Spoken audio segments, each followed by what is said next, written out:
हम लोग देखते हैं इसमें विद्युत रसायन। विद्युत रसायन में इसे पृष्ठ रसायन भी कहते हैं, इंग्लिश में इसी को हम लोग कहते हैं इलेक्ट्रोकेमिस्ट्री। इसे कहा जाएगा इलेक्ट्रोकेमिस्ट्री। इसमें देखा जाए कोई खास चीज नहीं है, एक एक चीज को देखते रहे, बस सिस्टमेटिक है। पहला हमारा हेडिंग हो जाता है इलेक्ट्रोड विभव, कि इलेक्ट्रोड विभव जो होता है ये होता क्या है, इलेक्ट्रोड विभव।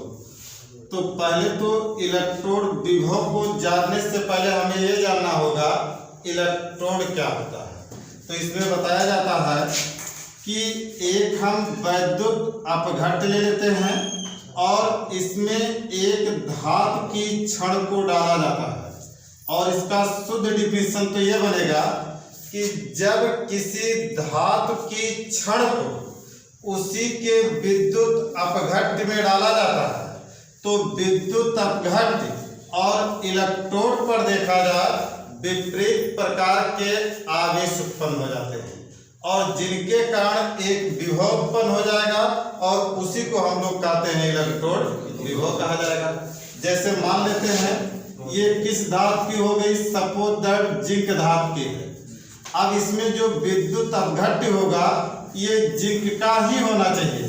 अब जैसे जिंक की जब धातु है तो ये हो जाएगा zinc sulphate, zinc nitrate, zinc carbonate, ये सब ऐसे हो जाएगा। जो भी रहेगा वह उसी धातु का होना चाहिए। हमने यहाँ सपोज कर लिया कि जो विद्युत अपघट्य लिए हैं ये हमने जिंक सल्फेट लिया है, कोई बात नहीं, तुम जिंक नाइट्रेट भी ले सकते हो, जिंक क्लोराइड भी ले सकते हो, मतलब जो धातु रहेगा उसी का विद्युत अपघट्य होगा। जैसे ही इस धातु की छड़ को इस विद्युत अपघट्य में डालेंगे, ये देखा जाए जो जिंक है ये तुरंत आयनित होना शुरू हो जाएगा। और आयनित किस फॉर्म में होगा, जिंक का जो आयनन होता है यह Zn+2 के फॉर्म में होगा। ये +2 के फॉर्म में इसमें आना शुरू कर देगा। कुछ देर यहाँ जिंक +2 रहेगा और थोड़ी देर बाद फिर ये जाना भी शुरू कर देता है। अब जो यह आता है ये किस कारण आता है, इसे बोलते हैं परासरण दाब, इसे विलयन दाब इसे कहा जाता है। ये होता है विलयन दाब। विलयन दाब के कारण देखा जाए जैसे ही धातु की छड़ को हम विद्युत अपघट्य में डालते हैं वैसे ही देखा जाए ये तुरंत आयन के रूप में आना शुरू कर देगा। शॉर्टकट में इसको हम लोग क्या कहते हैं, S फॉर सोल्यूशन और P फॉर प्रेशर हो गया, सोल्यूशन प्रेशर भी कह सकते हैं। और ये जाएगा तो जाने के कारण क्या होता है, ये होता है परासरण दाब होता है, और परासरण दाब को हम इंग्लिश में क्या बोलते हैं, ऑस्मोटिक प्रेशर बोला गया। अब देखा जाए कैसे विभव उत्पन्न होगा, डिफिनीशन क्या बताएगा, जब किसी धातु की छड़ को उसी के विद्युत अपघट्य विलयन में डाला जाता है तो विलयन दाब के कारण धातु आयनों के रूप में विद्युत अपघट्य में आएगा, और परासरण दाब के कारण ये पुनः विद्युत अपघट्य से इलेक्ट्रोड पर जाएगा। और देखा जाए आने और जाने, या कहा जाए सोल्यूशन प्रेशर और ऑस्मोटिक प्रेशर में अगर अंतर हुआ तो एक विभव उत्पन्न हो जाएगा। मतलब जैसे मान लिया जाए कि अभी हम मान के चलते हैं नंबर 1 कंडीशन में कि solution pressure is greater than osmotic pressure है, ये वाला दाब ज्यादा है, ये वाला दाब कम है। जब ये दाब ज्यादा होगा तो ये सपोज दैट 5 जिंक को ला रहा है तो एक जिंक पर कितने प्लस आ रहे हैं, 2, और जब 5 जिंक आएंगे तो कितने प्लस आ जाएंगे, 10 प्लस आ जाएंगे। तो 10 प्लस तो आ गए, तो जब 10 प्लस यहाँ आएंगे विद्युत अपघट्य में तो यहाँ माइनस कितना उत्पन्न हो जाएगा, 10 तो उत्पन्न होगा। और जाने वाले दुइये गए तो एक जिंक पर क्या प्लस जाएगा, 2 प्लस, और जब 2 जिंक पर कितने जाएंगे, 4 प्लस, और पहले कितना माइनस था, 10 माइनस, और 4 प्लस गए हैं तो 4 प्लस 4 माइनस कैंसिल, इलेक्ट्रोड पर कितने माइनस आ जाएंगे, 6 माइनस। इट मीन्स इलेक्ट्रोड का नेचर कैसा हो गया, नेगेटिव हो गया।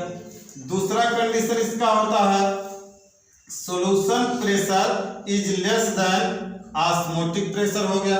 आपकी सॉल्यूशन प्रेशर कम है, आने वाले द्वितीय जिंक आए, तो जब 2 ही जिंक आएंगे तो मतलब 4 प्लस आया, और जब 4 प्लस आया तो यहाँ माइनस कितना उत्पन्न होगा, 4 ही माइनस उत्पन्न होगा, और जाने वाले कितने चले गए 3, तो 6 प्लस चला गया, तो 4 प्लस और 4 माइनस तो कैंसिल हो गया, लेकिन अभी भी जो गए हैं 2 प्लस वो इलेक्ट्रोड पर बच जाएंगे, तो इलेक्ट्रोड यहाँ कैसा आ जाएगा, पॉजिटिव हो जाएगा। और तीसरी कंडीशन इसकी बन जाती है कि मान लिया जाए सॉल्यूशन प्रेशर ऑस्मोटिक प्रेशर के अगर बराबर हो जाए, तो अगर 2 जिंक आएंगे तो 2 जिंक चले जाएंगे, 4 जिंक आएंगे तो 4 जिंक चले जाएंगे, ये कैसा हो जाएगा, न्यूट्रल।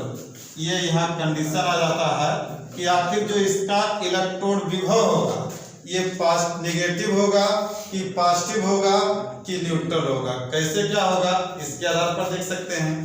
फिर देखो बताया जाता है कि जो इलेक्ट्रोड विभव होता है यह एक तुलनात्मक मान है, और तुलनात्मक मान को जब तक हम तुलना नहीं करेंगे तब तक नहीं बताया जा सकता। जैसे कहा जाए अभी क्लास में एक बच्चा हो और पूछ लिया जाए पढ़ने में ठीक है कि खराब है, कैसे बताया जा सकता है, कम से कम 2 बच्चे रहें तब बताया जा, नहीं इससे ये थोड़ा सा अच्छा है या इससे ये थोड़ा सा खराब है, और जितने में ज्यादा बच्चे रहेंगे उतने बढ़िया कंपटीशन होगा कि इन सब में देखा जाए तो सबसे बढ़िया कौन है और इन सब में सबसे खराब कौन है, तो जितनी संख्या होती है कंपटीशन में उतने मजा। तो वैसे ये कहा जाता है जो इलेक्ट्रोड विभव होता है यह एक तुलनात्मक मान है, इसलिए एक अकेले इलेक्ट्रोड का अगर हम इलेक्ट्रोड विभव बताने की बात करें तो अकेले इलेक्ट्रोड का इलेक्ट्रोड विभव नहीं बताया जा सकता है। इसलिए अगर इलेक्ट्रोड विभव बताना होगा तो हम लोग क्या बनाते हैं, मानक हाइड्रोजन इलेक्ट्रोड बनाएंगे, मानक हाइड्रोजन इलेक्ट्रोड बनाएंगे। अभी इसको भी देखा जाएगा कि हम मानक हाइड्रोजन इलेक्ट्रोड ही क्यों बना रहे हैं, हम कॉपर इलेक्ट्रोड बना लेते, एल्युमिनियम इलेक्ट्रोड बना लेते, भाई चाहे जो बना लेते, लेकिन क्यों हम मानक हाइड्रोजन इलेक्ट्रोड ही बनाते हैं। उसके पहले अभी कुछ और भी कंडीशंस हैं इसको जानने के लिए। जैसे कहा जाता है इलेक्ट्रोड विभव को प्रभावित करने वाले कौन कौन कारक हैं, कुछ ना कुछ फैक्टर्स होते हैं। तो पहला फैक्टर तो होता है धातु की प्रकृति, धातु की प्रकृति। अब धातु की प्रकृति का क्या मतलब है कि देखो जिंक हमने लिया तो यह एक बार अगर यहाँ से यहाँ आएगा तो 2 प्लस लेके आएगा, अभी हमने सोडियम लिया होता तो यह क्या प्लस लेके आता, एल्युमिनियम लिए होते तो 3 प्लस लेके आता जाता। तो इसलिए देखा जाए इलेक्ट्रोड की प्रकृति कि वह 1 आयन वाला है कि 2 आयन वाला है कि 4 आयन वाला है, उसकी प्रकृति पर निर्भरता। दूसरा चीज अगर हम देखें तो कहा जाता है विद्युत अपघट्ट की सांद्रता, विद्युत अपघट्ट की सांद्रता। और देखो एक वीडियो में तुम्हें बताया गया है कि विद्युत अपघट्ट क्या होते हैं और विद्युत अनपघट्ट क्या होते हैं। विद्युत अपघट्ट मतलब वे पदार्थ जिन्हें किसी ऐसे विलायक में डालो जिनका प्रवर्तक यदि 30 से अधिक होता है तो वह अपने आयनों में टूट जाए, तो ऐसे पदार्थों को हम लोग कहते हैं विद्युत अपघट्ट, और जो अपने आयनों में ना टूटे उसे हम लोग कहते हैं विद्युत अनपघट्ट। इसी पर देखो 2 एक क्वेश्चन भी इंपॉर्टेंट होता है कि जैसे जल है, जल में अगर हम नमक को डाल दें तो नमक आयनों में टूट जाएगा और विद्युत धारा प्रवाहित होने लगती है। अभी शुद्ध जल लिया जाए तो शुद्ध जल जो होता है ये विद्युत का कुचालक होता है, लेकिन अब ये कंफर्म रहे कि ये शुद्ध जल है, दोनों तार बिजली का छुआ तो शुद्ध जल में करंट नहीं लगेगा, लेकिन अगर जरा सा भी अशुद्धि पाया गया तो जैसे तार छुआओगे तो इसे पता चल जाएगा कि मतलब करंट लग रहा है कि नहीं लग रहा। अगर जरा सा अशुद्धि रही तुरंत उसमें करंट फ्लो होना शुरू हो जाएगा, तो ये जानना जरूरी हो जाता है। दूसरा, अभी हम यूरिया ले लें, शक्कर ले लें, अगर इसको हम किसी विलायक में घोल दें तो ये घुल तो जाएगा लेकिन इससे आयन नहीं मिलेंगे, खाली ये घुल जाएगा लेकिन आयन नहीं मिलना होता है, तो इसे हम लोग कहते हैं विद्युत अनपघट्ट पदार्थ, जो आयनों में नहीं टूटेगा उसे वैद्युत अनवघट, और जो आयनों में टूट जाएगा उसे वैद्युत अपघट पदार्थ। तो वही कहा गया विद्युत अपघट की प्रकृति। जैसे देखो एक जगह दिमाग नहीं लगाए होगे कि आएगा 2 जिंक तो कैसे जाएगा 3 जिंक, ये भी तो अब आती है। तो 3 जिंक 1 जिंक कहाँ से पैदा हुआ? अरे विद्युत अपघट आयनित हो जाएगा, 1 जिंक ये खुद दे देगा। देखा जाए ऐसे कहा जाता है, दुकान लोग करते हैं तो पहले गल्लक में या जो भी उनका होता है उसमें 150 का छुट्टा रख लेते हैं। अब ये थोड़े ना दुकान खोल लिए तो जो आएगा उसी पैसे समझते रहेंगे। तो वैसे यहाँ भी है, इसीलिए कहा गया है कि जिस धातु की छड़ लेते हैं उसी का विद्युत अपघट लेंगे। अभी अगर हम कापर की छड़ लिए होते तो कापर का विद्युत अपघट लेते, एल्युमिनियम की छड़ लिए होते तो एल्युमिनियम का विद्युत अपघट लेते, क्योंकि आयनों का हेरा फेरी करने में हमको सहजता रहे। तो ये विद्युत अपघट की सांद्रता है। तीसरा पॉइंट अगर हम देखें तो तीसरा पॉइंट हमारा जाता है ताप। जानते हो ताप जितना ज्यादा रहेगा आयनों का मूवमेंट उतना ज्यादा होगा, उस हिसाब से फिर विभव मिलेगा। तो ये ताप आ जाता है। और चौथा और आखिरी पॉइंट दाब, लेकिन इसके लिए कंडीशन है। ये 3 तो फिक्स है और चौथे के लिए कंडीशन यह है कि इलेक्ट्रोड विभव दाब पर तभी निर्भर करेगा जब ये जो हमने इलेक्ट्रोड लिया है ये किसका होना चाहिए? गैस का। जब गैस का होगा तब इस पर निर्भरता आएगी, और अगर गैस का नहीं होता है तो इस पर निर्भरता नहीं देखी जाएगी। तो ये इलेक्ट्रोड विभव को प्रभावित करने वाले हमारे 3 मेन कारक हैं, और एक देखा जाए तो ये भी अधूरा कारक मान लिया जाता है। तो ये इलेक्ट्रोड विभव को प्रभावित करने वाले कारक आ गए। अब बात आ गई कि भाई मानक हाइड्रोजन इलेक्ट्रोड की ही बात क्यों कर रहे हो? कॉपर इलेक्ट्रोड की बात करो, मानक एल्युमिनियम इलेक्ट्रोड की बात करो। तो इसलिए अभी इस चैप्टर में एक हाई स्कूल में भी पढ़ा होगा, फर्स्ट ईयर में तो नहीं है, विद्युत रासायनिक श्रेणी मिलती है। और विद्युत रासायनिक श्रेणी से देखा जाए लगभग 150 से 200 रिएक्शन कवर हो जाएंगे। लेकिन अब बात आती है तुम्हें यूज करना। सिंपल सा चीज, मोबाइल हम लोग खरीद लिए, खाली फेसबुक व्हाट्सएप फोन लगा लिए, आ गया, इतने जान पाते हैं। इसमें इतना सारा फंक्शन है कि तुम बैठे बैठाए बहुत कुछ कर सकते हो, लेकिन अब हम लोग को सिस्टम तो आना चाहिए। वैसे वो इलेक्ट्रो जो विद्युत रासायनिक श्रेणी होता है उसकी भी कंडीशन वही है, उसको तुम्हें चलाना आ जाए तो लगभग 250, 150, 200 रिएक्शन तुम खटाखट बनाते जाओ। गलत है, सही है, कैसे क्या होगा, वहीं से सारी चीज क्लियर हो जाएगी। पहले लेकिन हम इसको देख लेते हैं। मानक हाइड्रोजन इलेक्ट्रोड इसलिए बनाएगा कि इसका इलेक्ट्रोड विभव होता है 0.0। अब इससे जो कम होगा वो ऋणात्मक, इससे जो ज्यादा होगा वो धनात्मक, और ये खुद तो 0 पर है। यह देखा जाए, यही इसकी उपयोगिता होती है। दूसरी बात, यहाँ ये कोड हम लोगों ने लगाया है मानक। मानक को इंग्लिश में कहा जाता है स्टैंडर्ड।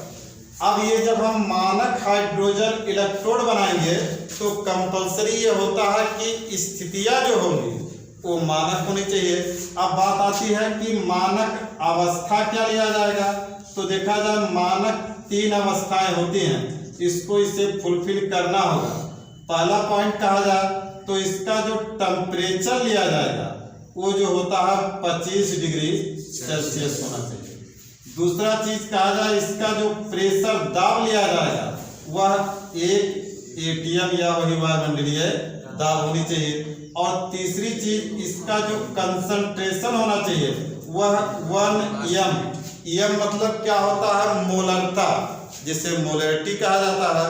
तो अगर ये 3 कंडीशन को फॉलो कर रहा तब तो हम मानक हाइड्रोजन इलेक्ट्रोड को बना सकते हैं।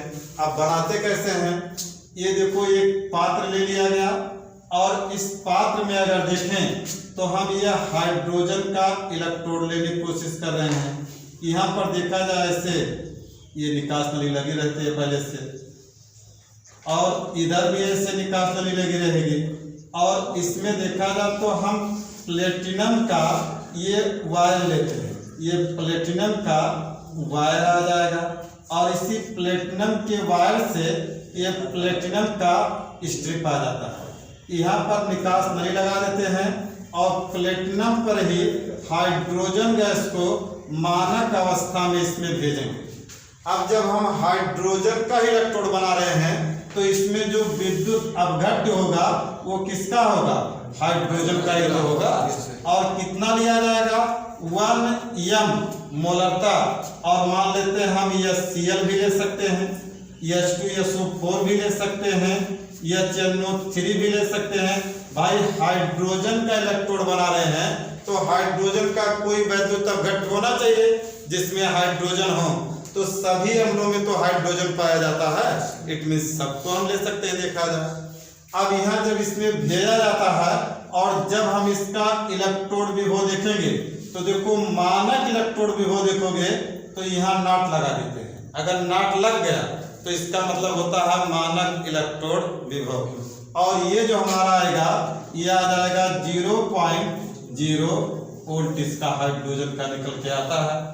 इसमें दो चीजें और पूछी जाती हैं कि ये जो हमने प्लेटिनम का वायर लिया इसमें बार बार प्लेटिनम वायर या प्लेटिनम स्ट्रिप ही क्यों लेते हैं? हम एल्युमिनियम का वायर ले लें, हम कॉपर का वायर ले लें, भाई ये भी तो ले सकते हैं। इसी पर देखो फर्स्ट ईयर जो ने फिजिक्स में पढ़ा होगा, कहा जाता है जो थर्मामीटर होता है जिससे हम लोग के बॉडी का टेम्परेचर नापा जाता है, उसमें बार बार कहा जाता है पारा ही भरते हैं। क्यों नहीं? कभी तेल भर दें, कभी पानी भर दें, कभी ग्लिसरॉल भर दें, बार बार उसमें कहा जाता है कि हम पारा ही भरते हैं। पारे की खासियत क्या होती है? पारे में ससंजक बल या क्वासिक फोर्स ज्यादा होता है। ससंजक बल क्या होता है? पारा पारे के अणु को बहुत तेजी से आकर्षित करता है, इसलिए जब उसमें पारा भरा रहेगा थर्मामीटर में तब जब वो चढ़ेगा तो एकदम साफ साफ ऊपर तक जाएगा और जब उतरेगा तो एकदम साफ साफ नीचे भी आएगा, जिससे स्पष्ट रीडिंग तुम ले सको कि बुखार कितना है। इसीलिए थर्मामीटर में हमेशा पारा भरा जाता है। इसमें भी वही खासियत है कि बार बार कहा जाएगा कि जब भी हम मानक हाइड्रोजन इलेक्ट्रोड बनाएंगे तो उसमें प्लेटिनम वायर और प्लेटिनम स्ट्रिप का ही प्रयोग करेंगे। इसकी विशेषता क्या है प्लेटिनम की?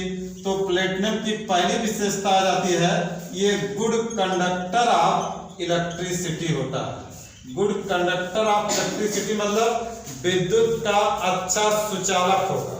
अगर इसको एक इलेक्ट्रॉन दोगे तब भी ये साफ सुथरा अंत तक पहुंचा देगा, 1000 इलेक्ट्रॉन दोगे तब भी ये साफ सुथरा वहां तक पहुंचा देगा। दूसरी चीज आती है कि इसका देखा जाए मेल्टिंग पॉइंट जो होता है ये हाई होता है। ये नहीं है कि 2-4 इलेक्ट्रॉन गया तब तक तारे पिघल गया, 100 इलेक्ट्रॉन गया तार पहले से पिघला पड़ा है। तो इसका मेल्टिंग पॉइंट जो होगा यह हाई होगा। और इसकी तीसरी कंडीशन होती है कि यह केमिकली इनर्ट होता है। अब केमिकली इनर्ट का मतलब क्या होगा? यह रासायनिक निष्क्रिय होता है। जैसे हम लोग देखो कोई क्रिटिकल केस होता है, अब न्यूज सुनते हो भाई, इंटर के बच्चे हैं तो इतना तो समझ सकते हैं, बार बार कहा जाता है सीबीआई जांच कराओ। क्यों नहीं कहते हैं पुलिस से जांच कराओ, गांव के लोगों से जांच कराओ? बार बार कहा जाता है इसका सीबीआई जांच होना चाहिए, इसका सीबीआई जांच। रीजन क्या है कि सीबीआई अगर देखा जाए तो कब वह जांच कर लेगी गुप्त तरीके से और कब जांच करके चली जाएगी और तुमको पता ही नहीं चल पाएगा कि कब जांच हुआ कैसे नहीं हुआ। और अभी और विभाग को अगर जांच करने दे देंगे तो जहां नोट फेंकोगे तहां वो पूरा सिस्टम में बदल देंगे। इसलिए जब भी किसी मर्डर या कोई क्रिटिकल केस होता है तो बार बार सीबीआई तो लोग चिल्लाते हैं। कहाँ कौन चिल्लाता है कि पुलिस से जांच कराओ, इनसे जांच कराओ?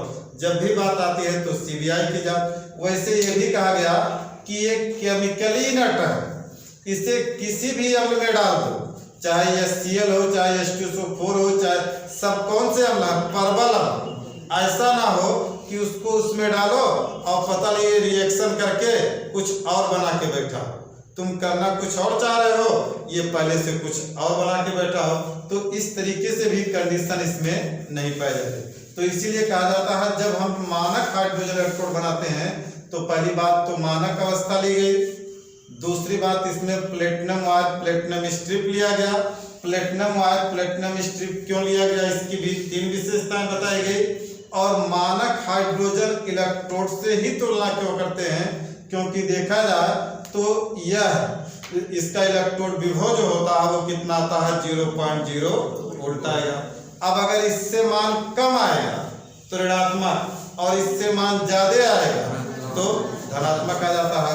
अब बात आती है कि जो ये इलेक्ट्रोड होता है ये सिंगल इलेक्ट्रोड है और जब तक 2 इलेक्ट्रोड मिलेंगे नहीं तब तक सेल नहीं बनता है, अर्थात 2 इलेक्ट्रोडों के संयोग को ही हम लोग सेल कहते हैं। फिर बताया जाता है सेल भी जो होते हैं ये 2 प्रकार के होते हैं। एक सेल को कहा जाता है, पहला सेल जो लिया जाएगा ये बोला जाएगा विद्युत अपघटनी सेल, एक होता है विद्युत अपघटनी सेल होता है। और दूसरा अगर हम देखें तो इसे गैल्वानिक या देखा जाए तो इसी को बोलते हैं वोल्टाइक सेल बोलते हैं। और इसका एक्सपेरिमेंट भी होता है, वोल्टाइक सेल का देखा जाए तो इसका एक्सपेरिमेंट भी होगा। वोल्टाइक ऊपर